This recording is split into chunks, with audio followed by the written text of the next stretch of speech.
विवाह ध्यान उत्सव में आप सबों का बहुत बहुत स्वागत है। पूज्य गुरुदेव के चरण कमलों में अनंत कोटि बार श्रद्धा सुमन अर्पित करते हुए आज का मैं वीडियो बनाना प्रारंभ करता हूं। आज का जो वीडियो है उसका विषय है कि समाधि कैसे लगाएं। समाधि लगाने की विधा जो है, जो तरीका है, आज उस पर चर्चा मैं करूंगा। इसके पहले कि मैं वीडियो प्रारंभ करूं, आप लोगों से निवेदन होगा कि मेरे इस चैनल को सब्सक्राइब कीजिए, बगल में घंटी है उसको दबा दीजिए और जितना अपने मित्रों से, अपने नज़दीकी लोगों से हो सके इसको शेयर कीजिए।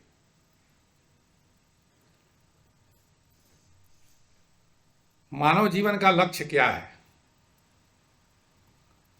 84 लाख योनि यानी जीव की परिकल्पना हमारे हिंदू धर्म में की गई है और सभी जीव भय, भूख, निद्रा और मैथुन, ये 4 चीज सबको मिला हुआ है। भय सभी जीव को लगता है। भूख, खाना सबको चाहिए, हर जीव को।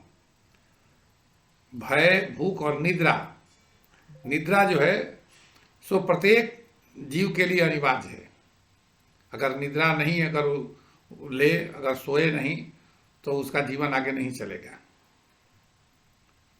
और ऊर्जा को रीस्टोर किया जाता है सो करके।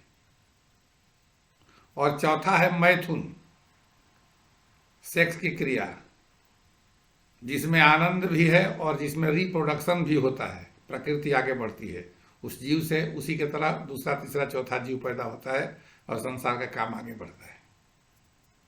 ये 4 चीज सभी जीवों को प्राप्त है। इसमें कुछ जीव जो हैं सो 1 कोषीय हैं, कोई 2 कोषीय, कोई 3 कोषीय, कोई 4 कोषीय।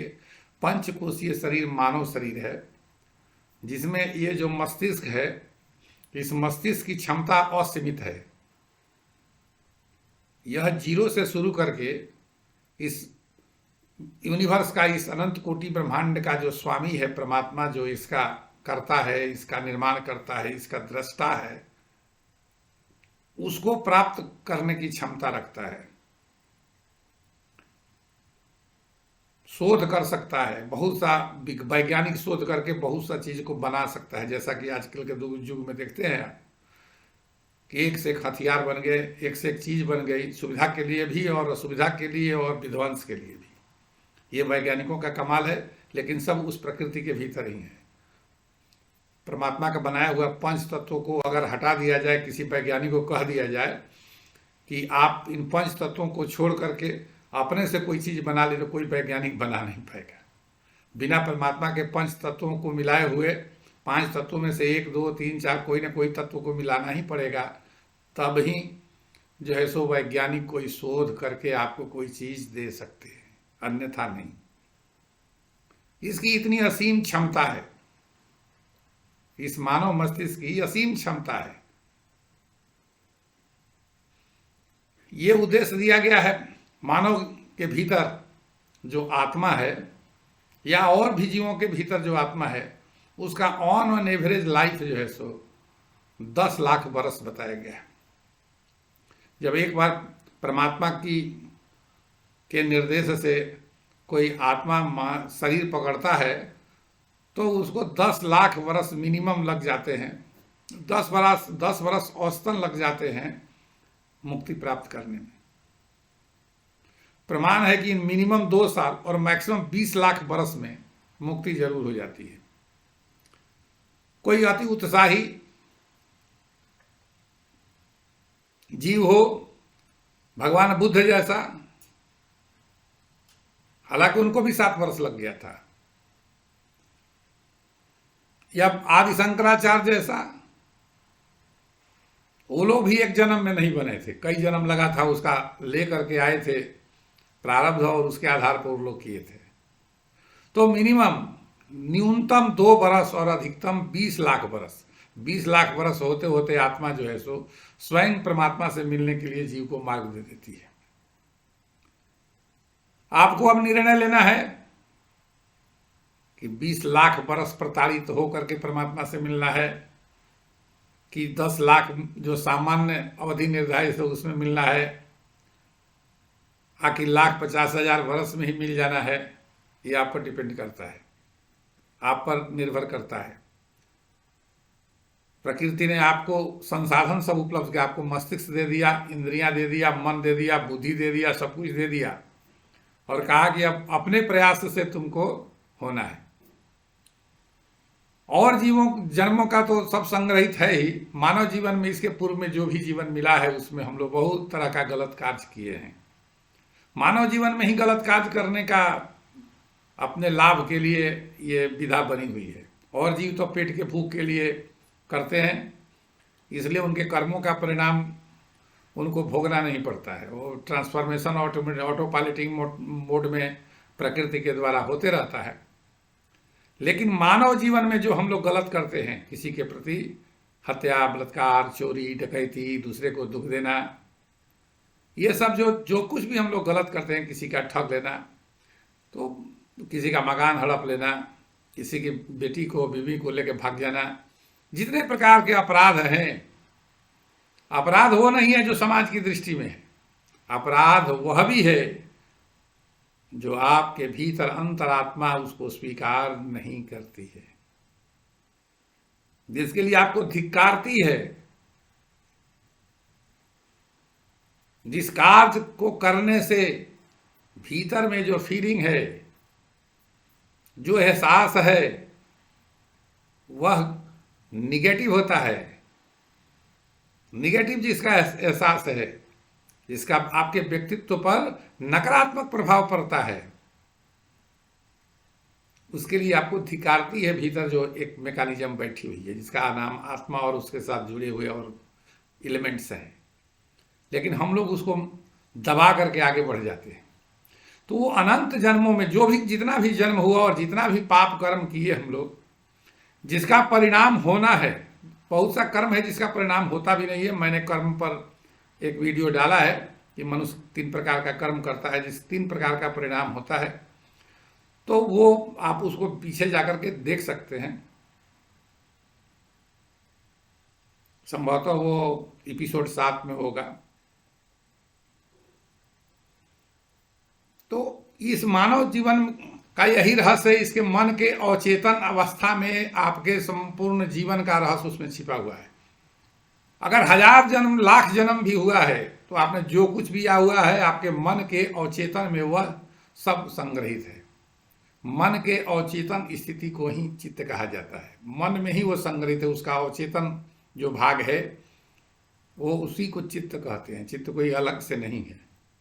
उस मन रूपी चित्त, अवचेतन मन रूपी चित्त से जो तरंगें निकलती है, मन उसी को एग्जीक्यूट करता है। जैसे आपके मकान में बहुत सा चीज रखा हुआ है, अच्छा या बुरा जो भी है, और उसका स्वामी अपने मन से, अपने अधिकार से उसका उपयोग करता है, जिसका वो चाहे उपयोग कर सकता है।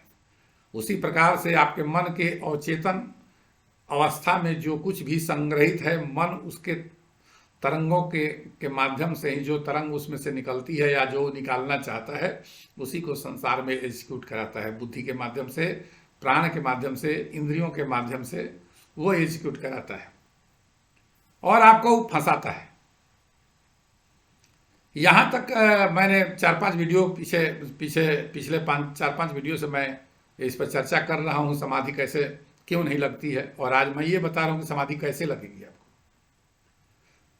तो ये संसार और प्रकृति के बीच में रह करके जो हम लोग खेल खेलते हैं, इसको छोड़ करके परमात्मा से जुड़ने का नाम है योग। योग का यही डिफिनीशन है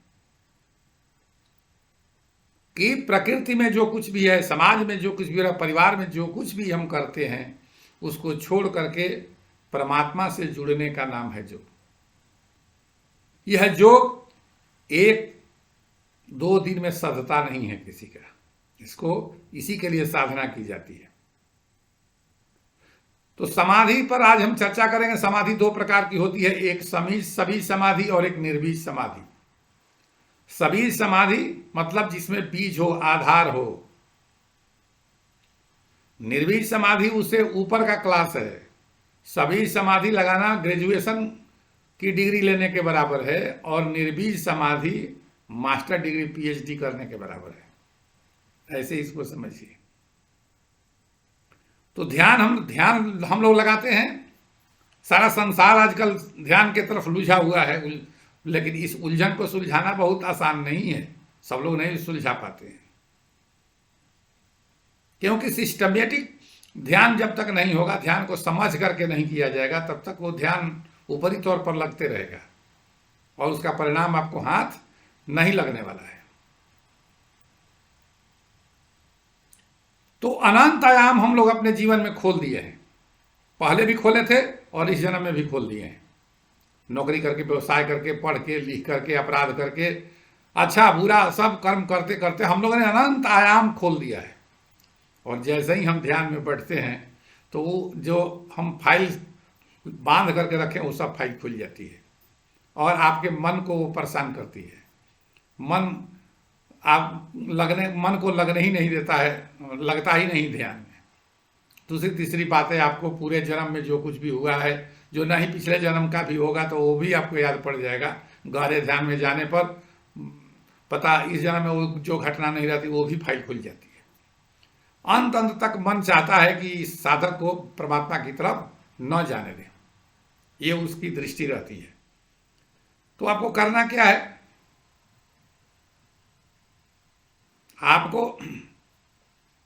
आपको करना यह है, जैसे पतंजलि का अष्टांग योग है ना, यम, नियम, आसन, प्राणायाम और प्रत्याहार। आज के युग में इसको भूल जाइए। उसके बाद आता है धारणा, तब ध्यान और समाधि। धारणा ध्यान की प्रारंभिक स्थिति है। आप किसको धारण कीजिएगा उसको पहले चुन लीजिए, उसको इष्ट बना लीजिए और उसका ध्यान कीजिए। उसका ध्यान कीजिए, जिसको धारण कीजिए। धारण किससे, कौन चीज से करना है? पहले नाम से।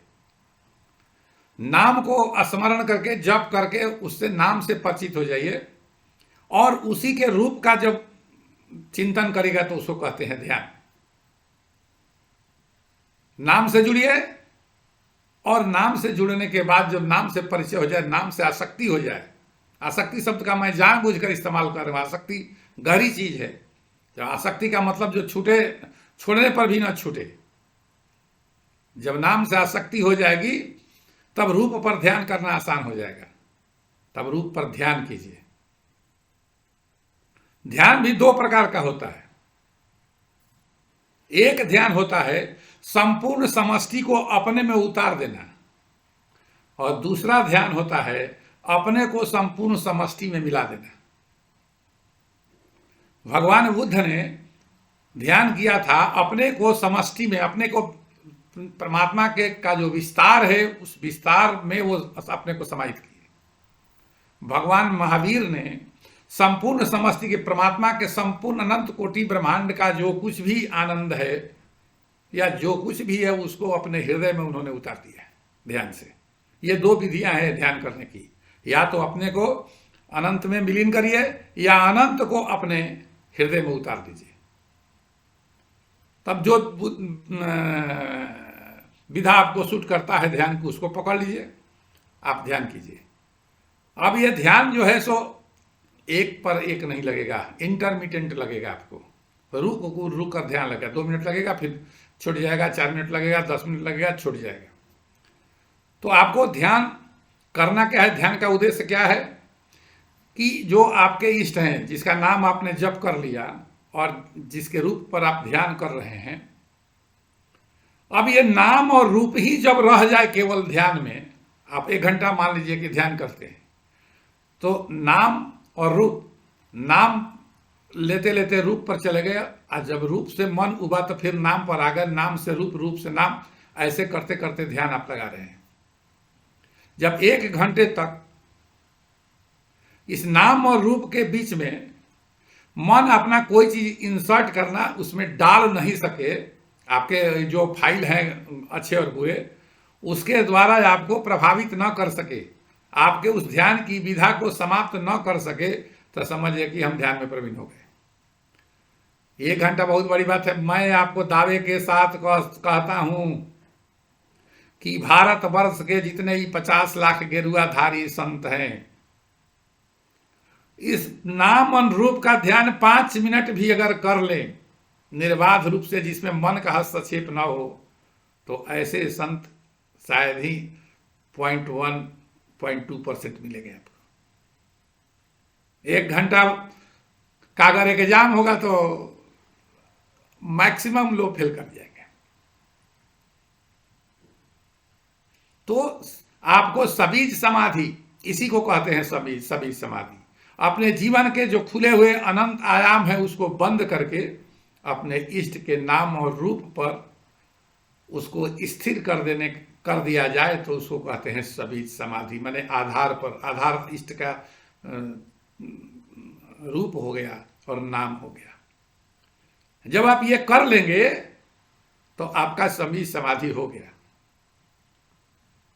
आप ग्रेजुएशन कर गए, अगर 1 घंटे तक आपने सभी समाधि कर लिया, नाम और रूप पर अपने को टिकाए रखा, मन को उसमें घुसने का मार्ग नहीं दिया, तो आपकी सभी समाधि हो गई। ऐसे सब सभी समाधि लगती है। ये ग्रेजुएशन की डिग्री मिल गई। आपको मास्टर डिग्री मिलना है कब? जब आपकी निर्भीक समाधि, भावातीत ध्यान उसको कहते हैं। उस ध्यान के बारे में मैं अगला वीडियो में चर्चा करूंगा। आज इसी पर मैं यहाँ रोक रहा हूँ, क्योंकि ये कठिन विषय है। ये मंच वाला प्रवचन नहीं है कि 4 गो गाना और 2 गो भजन गाए और इधर उधर की बात रामायण महाभारत की सुना करके शब्द जाल से आपको मोहित किया थोड़ी देर के लिए और ठग ठुकर लेकर के चला गया। उससे बहुत प्रयोजन सिद्ध नहीं होता है, उससे बहुत प्रयोजन सिद्ध नहीं होगा। लेकिन यह ध्यान की विधा जो है सो बहुत कड़ी विधा है। इसलिए आप इसको अपने घर में रह करके साधना इसको करिए। समय बहुत लगेगा, परिवार छोड़ने की जरूरत नहीं है, संन्यास लेने की जरूरत नहीं है, ग्रामर पढ़ने की जरूरत नहीं है, रामायण गीता महाभारत भी पढ़ने की जरूरत नहीं है। परमात्मा स्वयं रामायण गीता महाभारत अपने है। जिस दिन आपके भीतर समाधि सबीज और निर्विध लगेगी, परमात्मा स्वयं अपने ज्ञान को प्रकट करते रहता है हृदय में। कौन चीज क्या है वो स्वयं बताएगा अपने वाइब्रेशन से। आपको पढ़ने की जरूरत नहीं, जो आप बोलिएगा वही रामायण गीता महाभारत होगा। तो आज इतना ही मित्रों। श्री राम जय राम जय जय राम, श्री राम जय राम जय जय राम, श्री राम जय राम जय जय राम, श्री राम जय राम जय जय राम, श्री राम जय राम जय जय राम, श्री राम जय राम जय जय राम। हरि बोल हरि बोल हरि बोल हरि बोल हरि बोल हरि बोल हरि बोल हरि बोल हरि बोल हरि बोल हरि बोल हरि बोल हरि बोल हरि बोल हरि बोल हरि बोल हरि बोल हरि। और अंत में अनंत कोटि ब्रह्मांड के कण कण में निवास करने वाले, समस्त प्राणियों के हृदय में निवास करने वाले करुणा सागर करुणा मूर्ति प्रभु श्री राम को नमस्कार करते हुए आज वाणी को विश्राम देता हूँ। बोलिए जय जय श्री सीताराम।